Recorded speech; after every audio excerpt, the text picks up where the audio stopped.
What's up, my guys? What's up, my girls? Welcome back to the Danny Flow podcast. I'm your boy, Danny Flow. On the Danny Flow podcast, I talk about philosophy of life. I don't try to answer the question, what is life? Maybe one day I will do an episode on that, but mostly I talk about the things that bring meaning and purpose and value and what's important and significant in my life. And one of those things is fatherhood. Today, I'm joined by a friend that I met through Instagram. He is from the West Coast, California, I believe. He can correct me if I'm wrong in a bit. His name is Sebastian. He's got a really cool account. Chilvary is dad.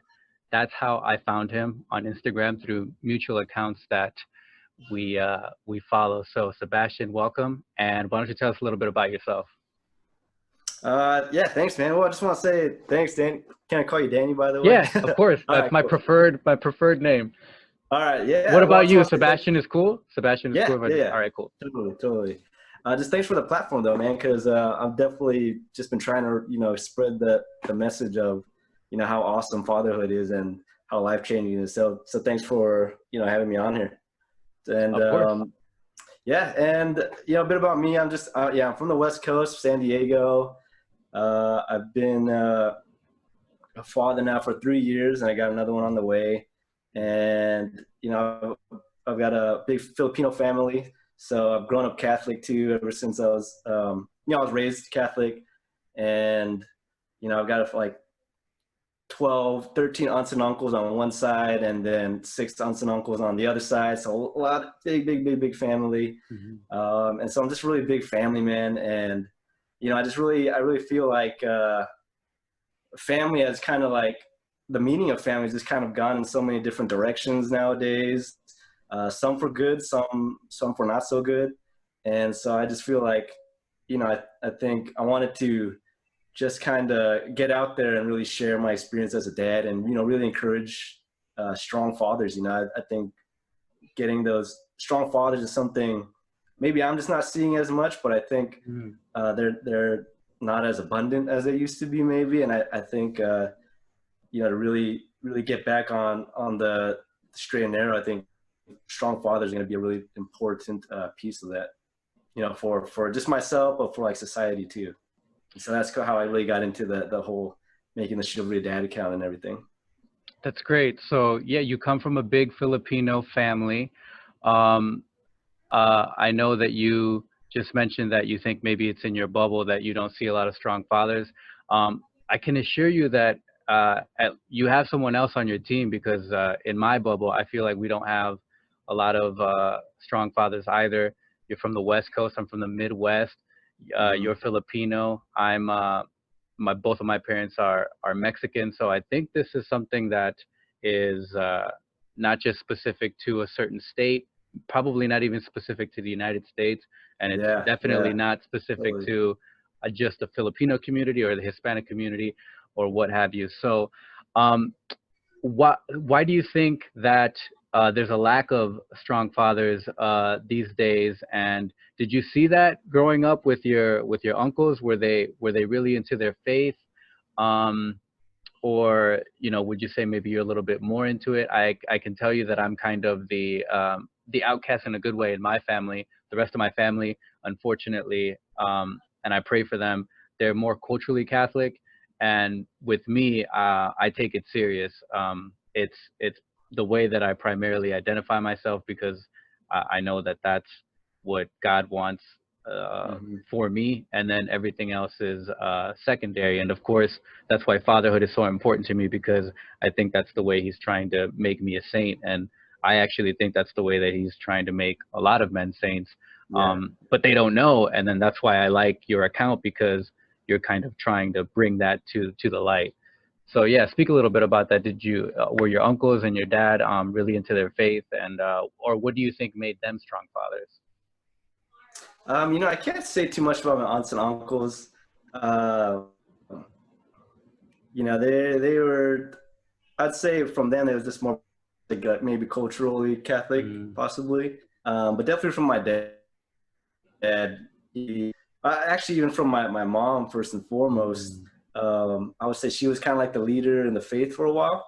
And then it's funny, my dad, like he kind of had a midlife crisis, I guess I found out from my mom, but instead of kind of like going into, riches and buying like a car or something feel young. He actually got into his faith to overcome his midlife crisis. And so from that point, he really took the lead in being, a Catholic father and really trying to bring the family to the faith. And so I would say, yeah, my father specifically is definitely the one who really inspired me to be not only just a good father, but like a good Catholic father too, for sure. Beautiful. Yeah, that's actually, I think that's a grace, because like you said, a lot of men who have midlife crisis, they turn to vice.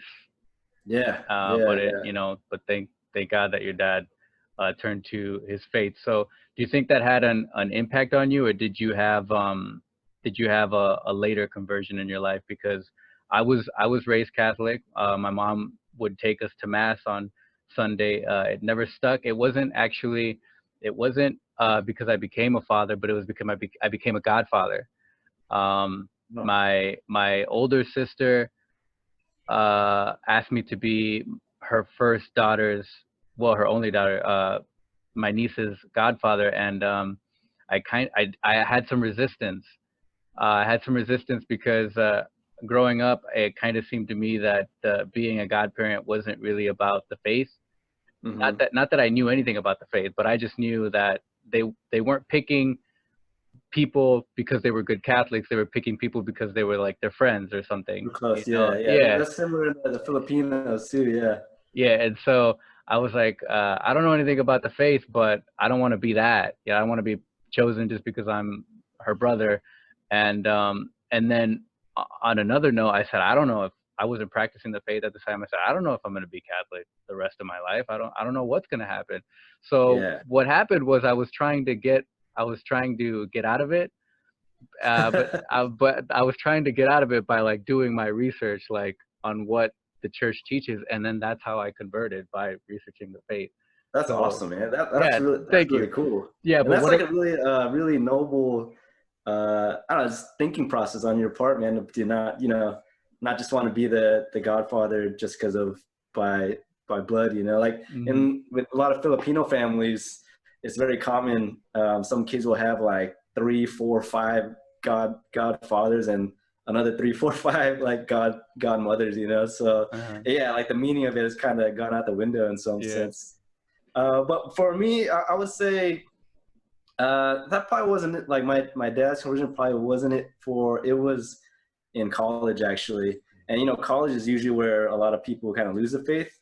Um, but growing up culturally Catholic, I always made sure to go to mass on Sunday. So I still did that in college, and then just by doing that, I just met a lot of cool other students that were my age too. Then I started joining the groups there, and that's what really made me uh, really come to the faith, was just seeing other students like me that were really passionate about it. And I think that was for me the next step that took me over to the Catholic faith. Yeah, Just that like just I think that's really awesome too, that I mean, for both your father, instead of turning to vice during his, midlife crisis in college, instead of turning to the typical stuff, you turn to the faith. So I think that's a really uh, great grace as well. So when you were younger, did you always want to be a dad? Or was that something that like kind of like that desire was kind of fostered after you had that conversion in college? that one actually, I think I definitely got from my own dad. And Hmm. yeah, I kind of knew I always wanted to be a dad. Just like I just loved a lot of the things we used to do, just like corny things, watching movies on the Hmm. floor, making forts and stuff. And I just like, oh man, I can't wait to do this with my own kids one day. And then just also seeing like my dad's like starting to appreciate a lot of the effort he put into just like raising the family. Like, I found out that when we moved to San Diego, he picked like a location that was close to a good school, even though it was like an hour away from work. So like every day he would drive, about 45 minutes to an hour to go to work, just so we can go to this nice school. even though he could have picked a location close to his work. And so just seeing that kind of like that love, I guess, and that like self-giving, it really inspired me to like, I want to be like that. I want to be able to, when you get a lot, like sometimes you want to give a lot too. And so I was really inspired I want to have a family and, be able to give them as much as my dad did, and hopefully more too. That makes sense to me. So yeah, so your dad was a good father, had an impact on you. So even before the conversion in college, it was already important to you. Talk to me a little bit about, why that was kind of elevated after you had your, encounter with Christ. Yeah, it's just one of the well, first off, when I really got into my faith, I was kind of debating between what kind of vocation, like, even though I didn't think I'd be a good priest at all, they say, just open yourself and God will let you in, or will lead the way. And I was like, am I going to be a priest? Like, I have no idea, just, Right. And then I talked to a priest about it though. And he told me how important fatherhood is, and that it itself is a vocation too, and you not being a priest doesn't mean you're not like still giving your life to God. Being a father is another way to give your life to God. And when I heard that, I was like, wow, like it really, like fatherhood really is important. Even in the Catholic faith, being a good father is as important as being a priest. And there's someone posted like one of those quotes or something where he's just talking about one of the saints. It's like Saint Joseph, and he wasn't a king, he wasn't a warrior, a gladiator, or anything. He was just a father. He was a dad. Father, that's right. And I thought that was really cool. And he is one of the greatest saints. He's Jesus' dad. So I thought that was really really cool, and that just that's what made me think fatherhood is really cool. But yeah, having that talk with that priest about fatherhood as a vocation, and how important that is too, and how God might be calling you to that. That's what really elevated my position on fatherhood. I think that's really important what you just said, that fatherhood is a vocation as well. Because the first thing that you said was that part of the reason that you were inspired to start the Instagram account Chilvary as Dad is that you see a need for strong fathers. And I think in the church, I think there's a need to re-emphasize that fatherhood is a vocation, because once I had my conversion to the faith, whenever I would think of vocation, I had the same thought as you, like vocation meant priest.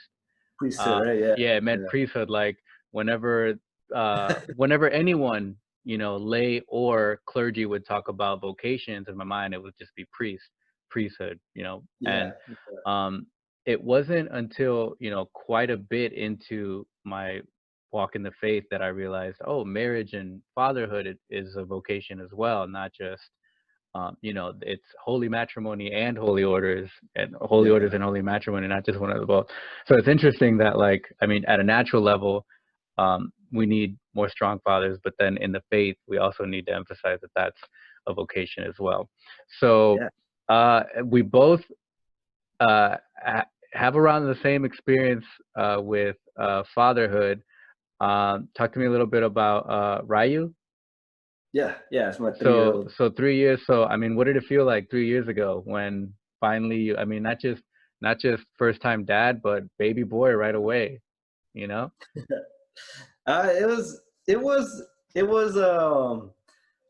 was a bit of a whirlwind at first. Do you want me to get into my thoughts like before having him, or kind of focus on?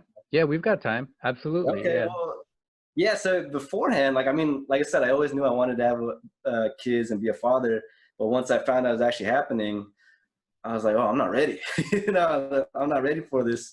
And part of it was like just feeling like I hadn't done anything to distinguish myself and to really contribute to the world already. I was like, I hadn't started a business. I hadn't written a book. You know, I haven't done anything. I haven't climbed Mount Everest, anything like that. And, you know, it's just that initial, like, wow, I think, like, you know, to be a good dad, I felt like I had to just give 100% to him and then nothing to myself, you know? So I was kind of sad a little bit because I was willing to do that. I knew I was going to give it all to my kid. And I was kind of sad because I thought that it meant, well, you know, my story's kind of ending, you know, and like I got, you know, I wasted my time in sort of doing the things I wanted to do to make a difference. So in the beginning, it was, I was ready to do it, but I was kind of sad, you know, and then after having him though, all that just did a 180, you know, and I felt like, it's like, I'm still me, you know, I'm still me.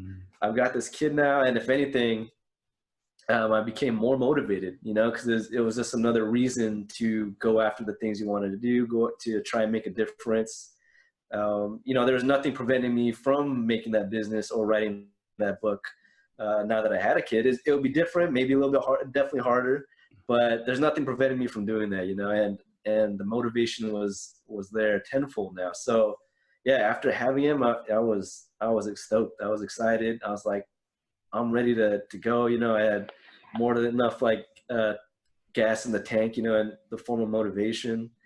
And so it was really cool. And, you know, making that Chilvary Is Dad account is partly for me like a bit of a journal too, you know, and just kind of documenting all the things that I learn as I go, you know, because I'm not just, you know, these are things that I'm learning on the spot as well.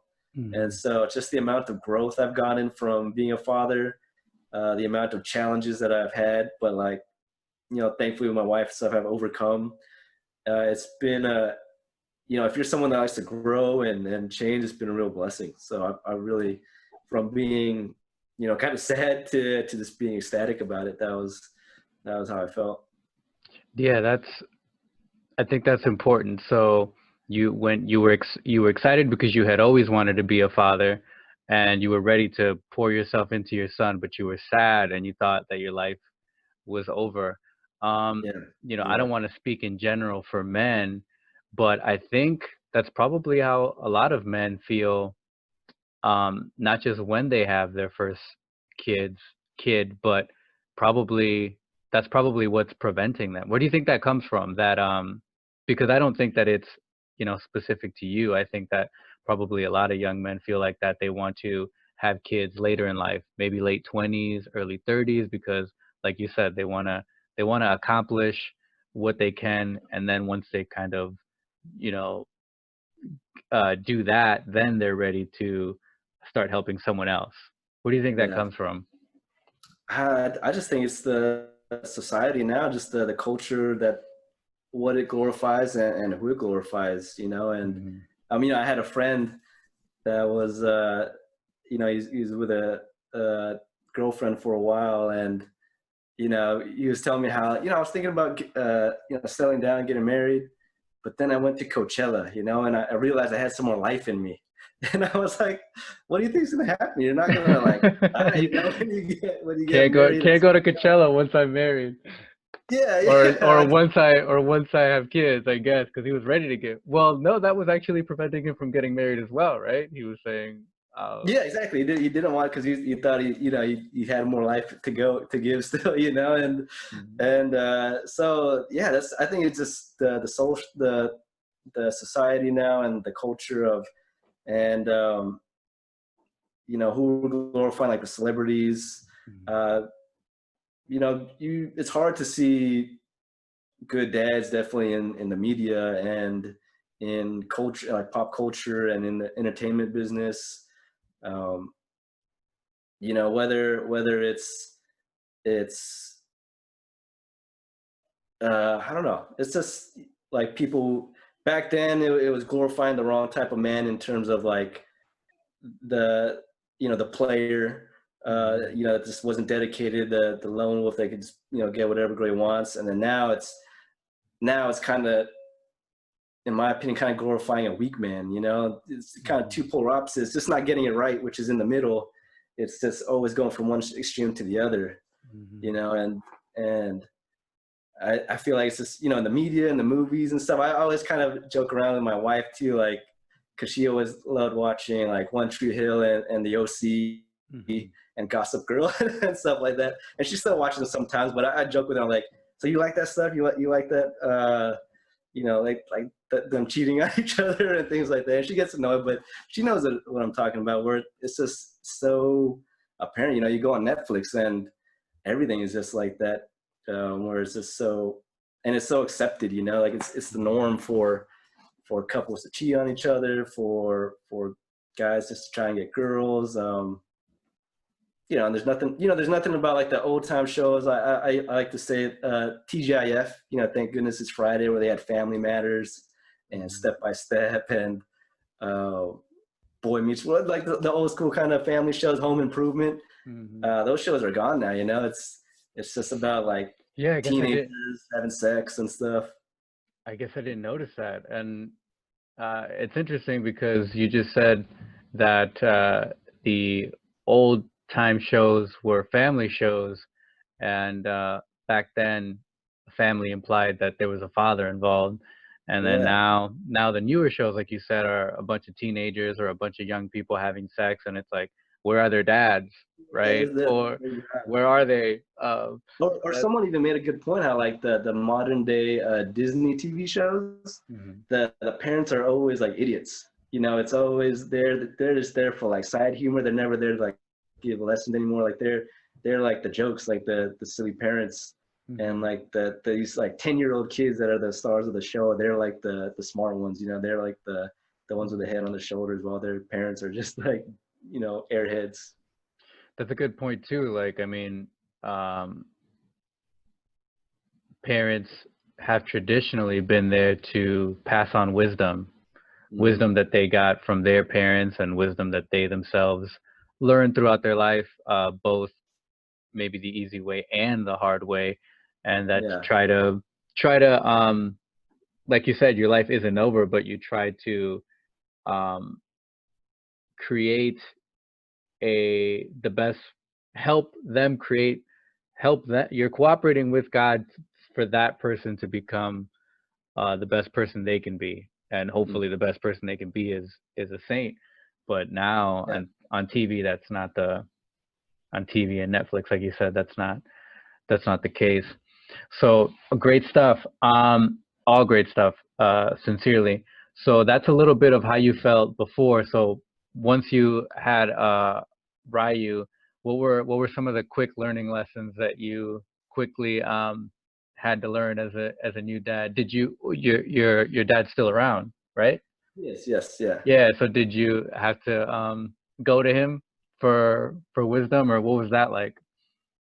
My dad, he was more of not so much the speaker, he was more of the lead by example dad. Hmm. And so, a lot of his teachings too, I didn't really um, recognize until much kind of later on.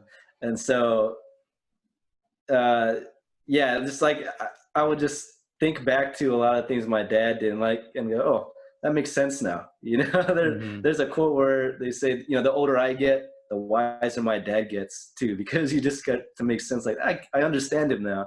Hmm. And yeah, some lessons. I don't know. I guess patience is a huge one. Patience, right? So big. The moment you lose your patience, you've lost already. You kind of Hmm. you lost that battle, and you know, realizing it takes three. Many times I've said like, gosh, it's like I need more help than just me and my wife, and prayer. That third person being God is a huge, huge, huge factor. Not only as being a father, but being a husband too, just for helping us overcome our like arguments, things like that. Hmm. That would be it. Let's see. And just really learning that they're literally watching everything you do. Like these kids are like blank slates, Hmm. and anything you do is just impressed on them like immediately. That's And so scary. right, what was that? It's scary.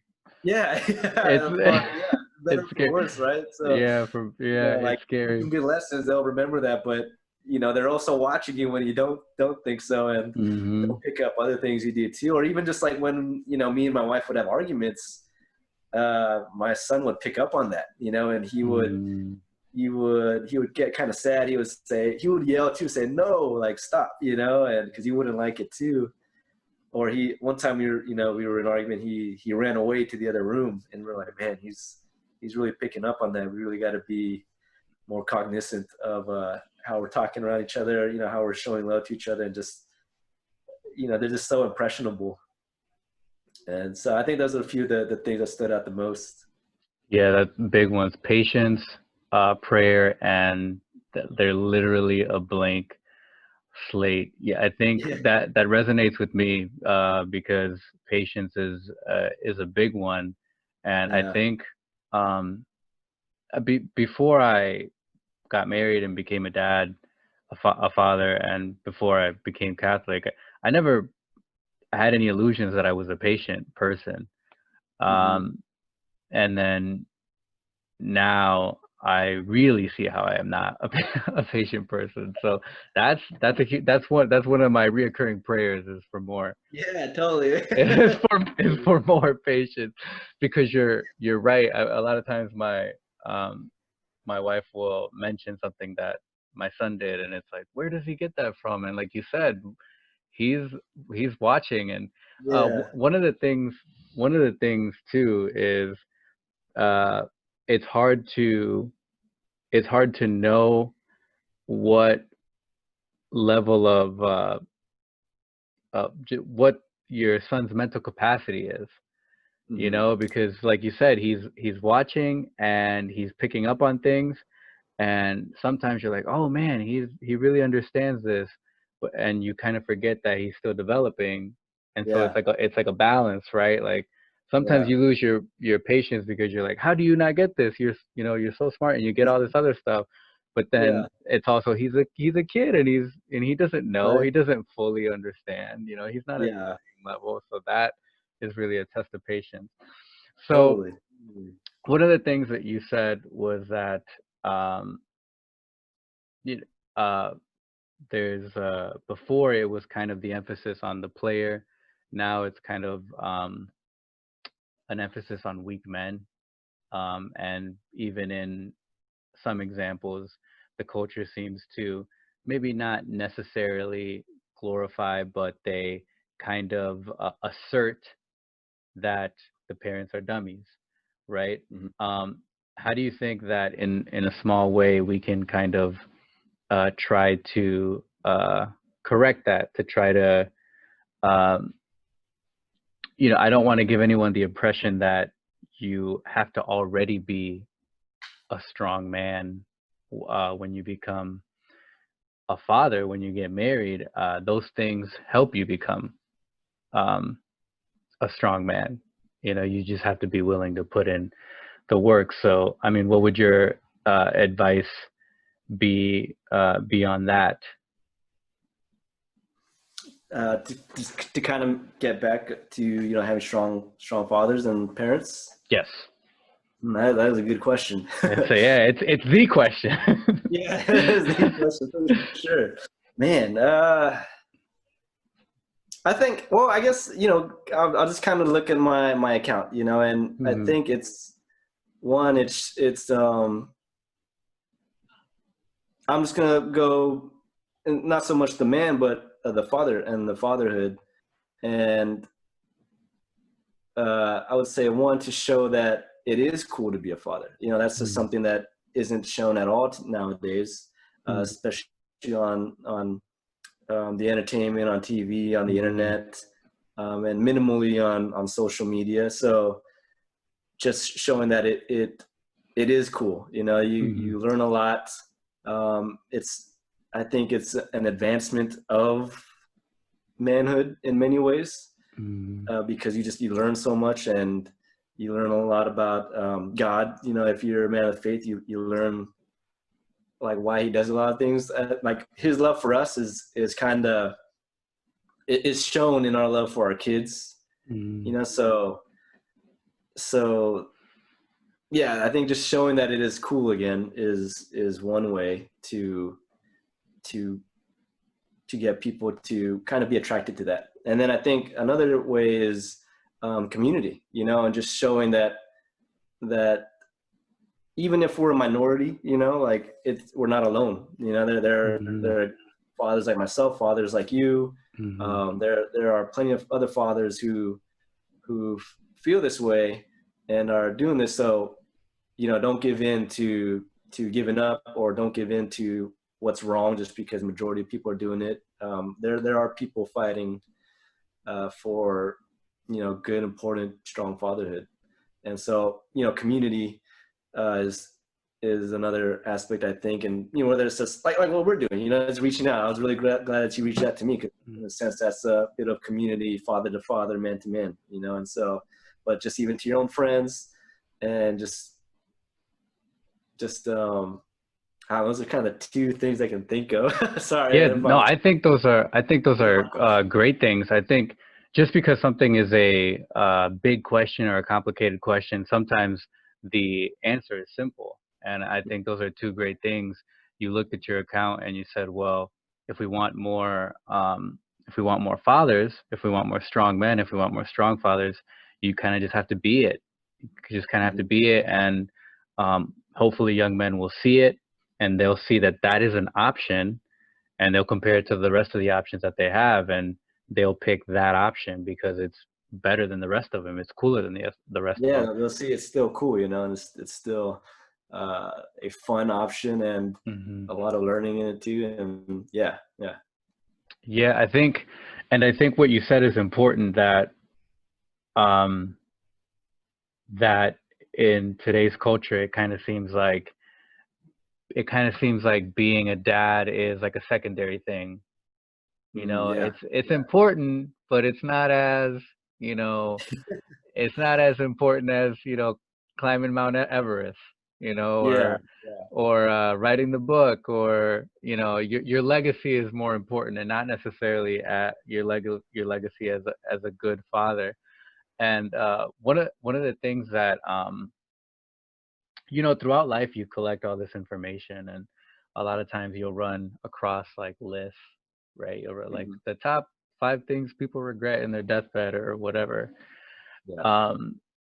And one time I was thinking, and I was like, you know, like no matter what, like when you pass away, on your gravestone, it never like says your job title. Like it might say it, it might say it like in your obituary or something like that, you know, like this person had all these great achievements in the NFL, or was a great actor, or was an influencer, or whatever.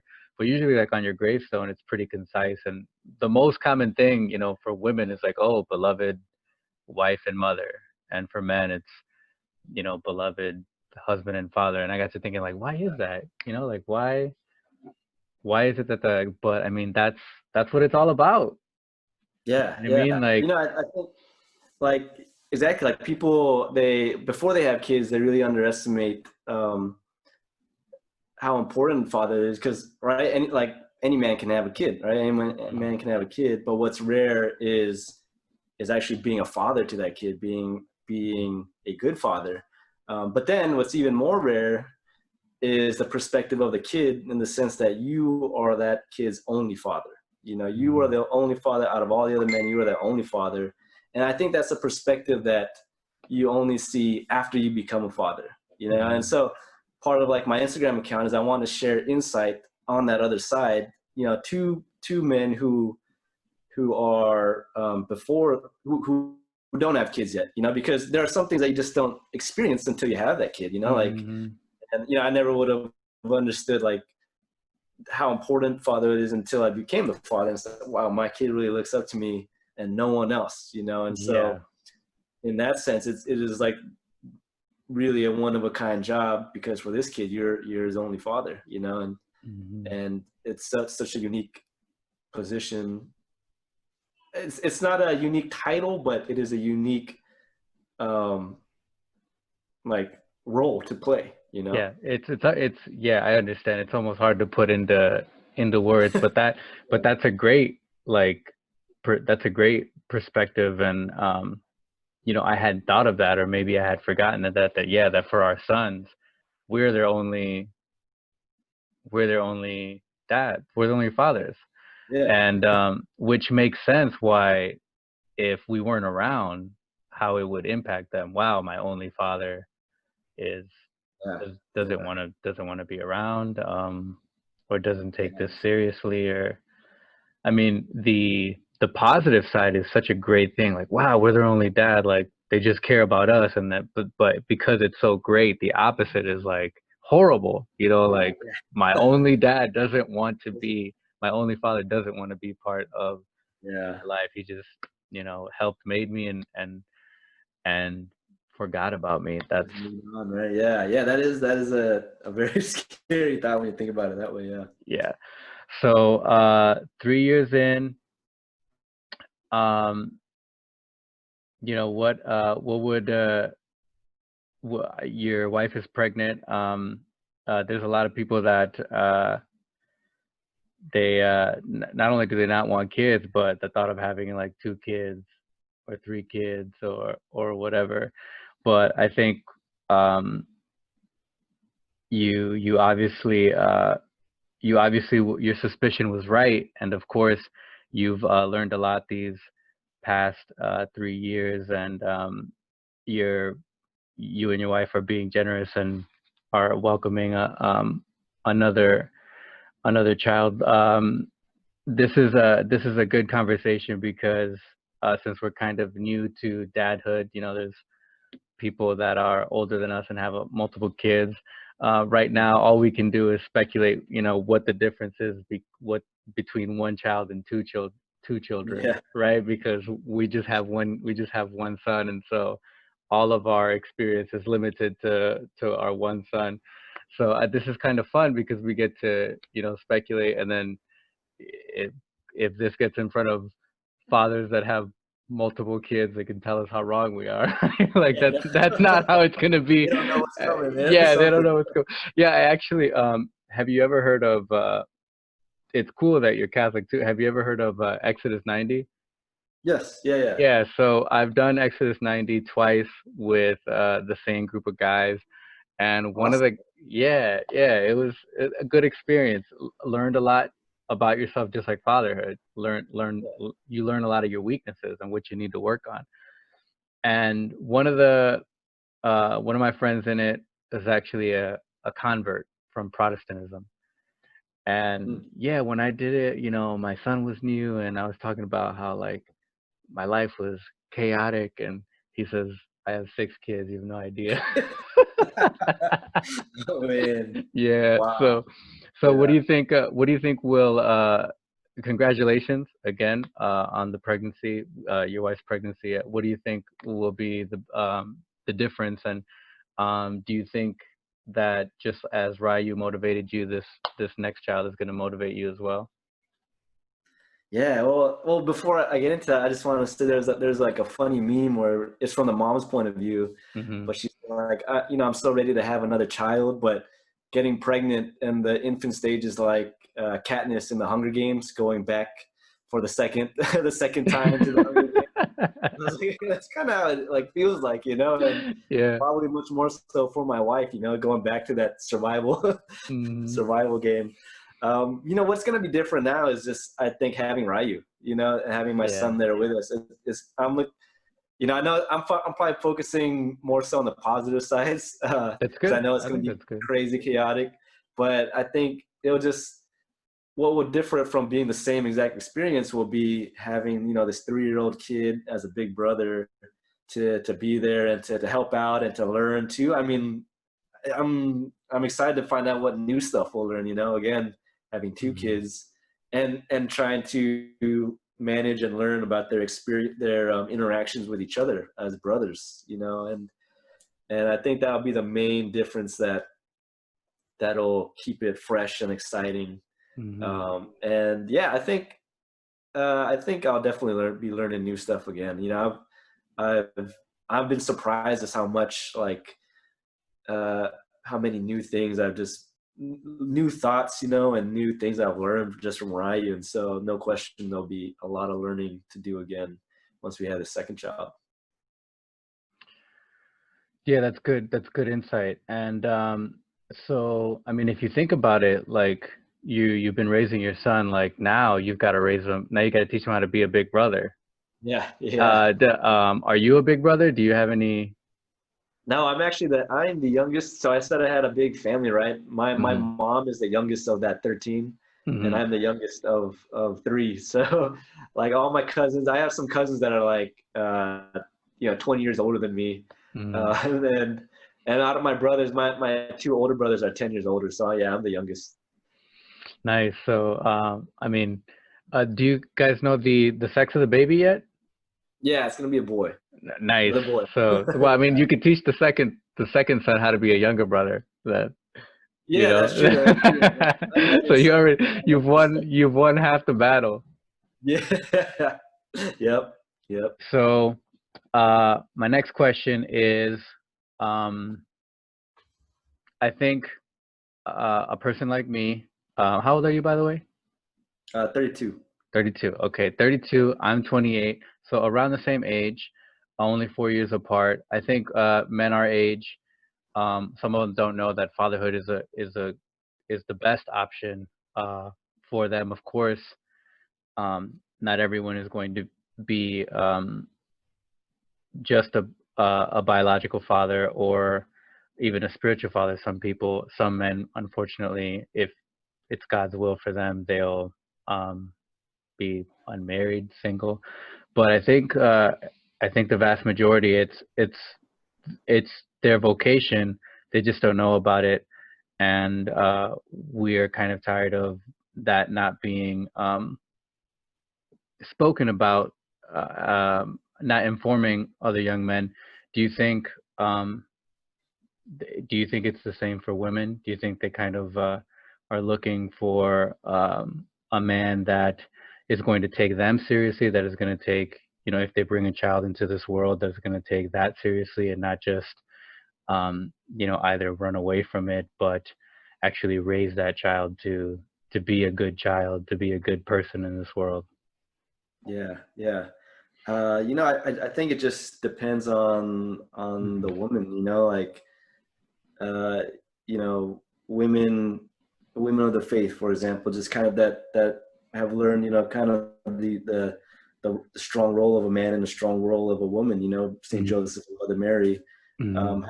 how different they are, but how important they both are too. Mhm. I think women with strong tradition, women who maybe had strong fathers themselves, that they look up to. I think those women definitely are. I think they are definitely want a world with stronger men too, and one that glorifies fatherhood and the family man.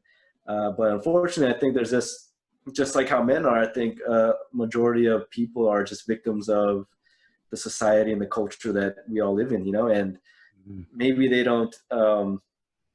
Maybe they're. I think they just don't know it. They just don't know that Mhm. how they don't know it themselves, that how important a strong family man is. Right now it's about the maybe, like you said, for us, commitment is a strength, but for people on the outside, um, commitment is a loss of freedom, and so for them, Mhm. for men and women, uh, I think they think freedom is more important, and in the end, it doesn't get them what they want. Ultimately, they're still unhappy. You see just Mhm. a lot of bad relationships, drugs, I guess you can get into, Yeah. whichever.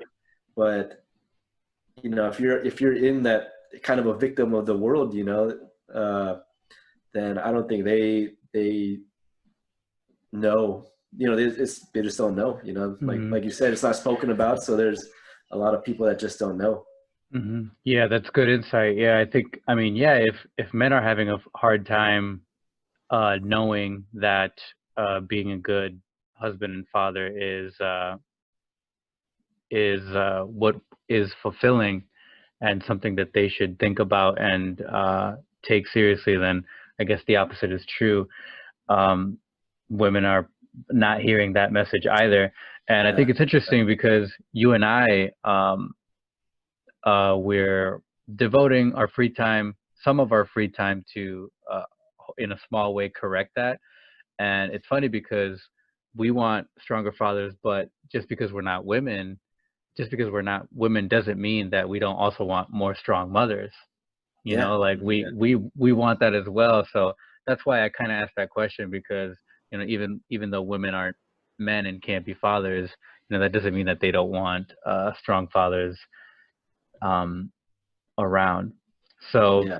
True. I guess let's end with as we've already mentioned, we've both have toddlers. Yours is 3, mine is 2.5. Hmm. Um, and we don't have a lot of advice to give. You know, that's why I think what you said is important, that one way that we can promote fatherhood is reaching out to other dads and having these conversations. That way we can learn from each other, you know, at least in a second Yeah. hand, Yeah. at least in a, the best way to learn is the firsthand experience actually being a father, but then the second best is secondhand knowledge and sharing each Yeah. other's experience.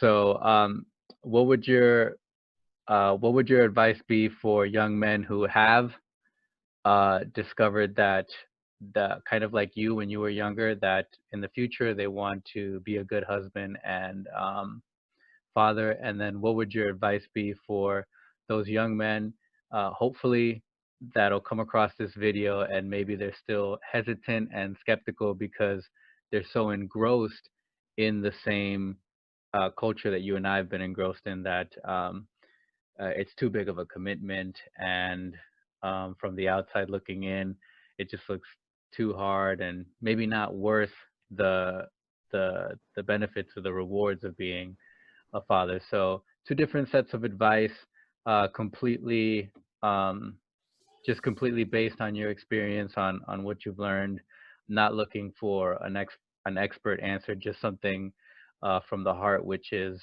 you know, you have, even though Ryu is only 3, excuse me, and you already are, you're a father of 2.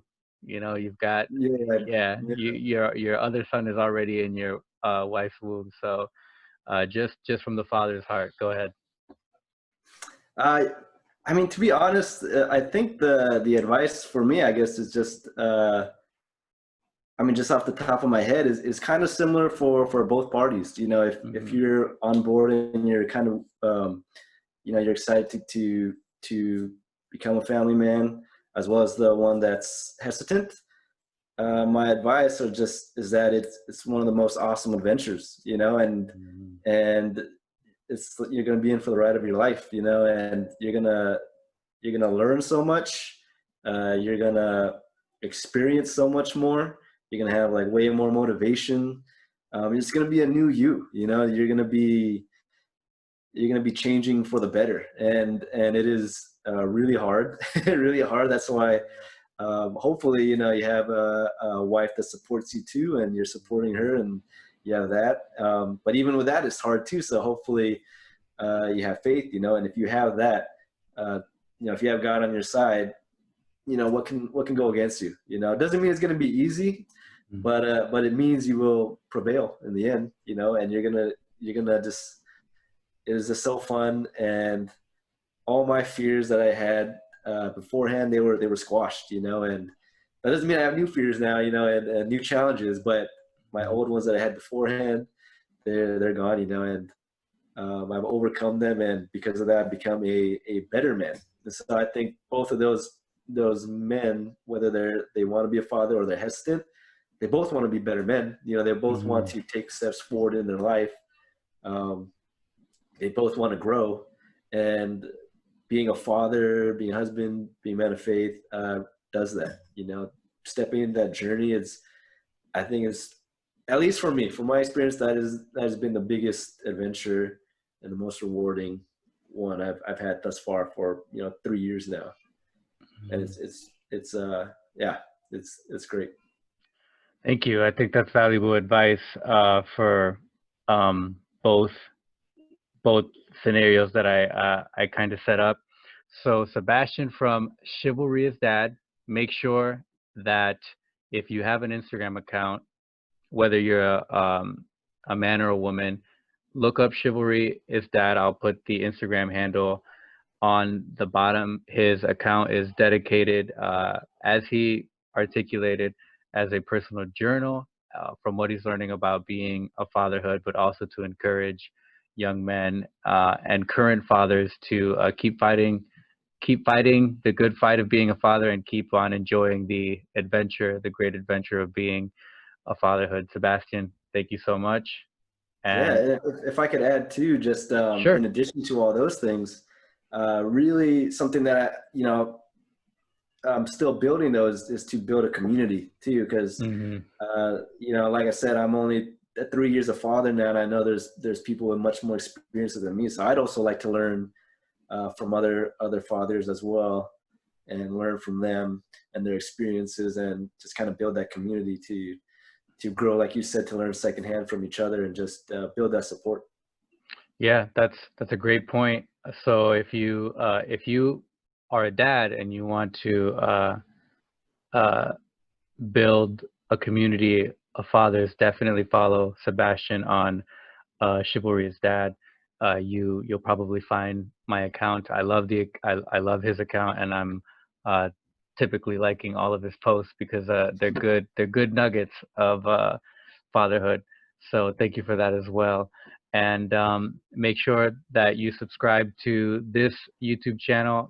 Leave a comment, and we'll have Sebastian back on in a future episode. Yeah, How's that? man, for How's sure. that I'd love sound? to. Yeah. I'd love to, man. Yeah, Are you familiar with Fulton Sheen? I am. Yeah, yeah, Yeah. So I typically end the episode by just reminding everyone that what Fulton Sheen taught us, which is that your life is worth living. definitely. Absolutely. Amen.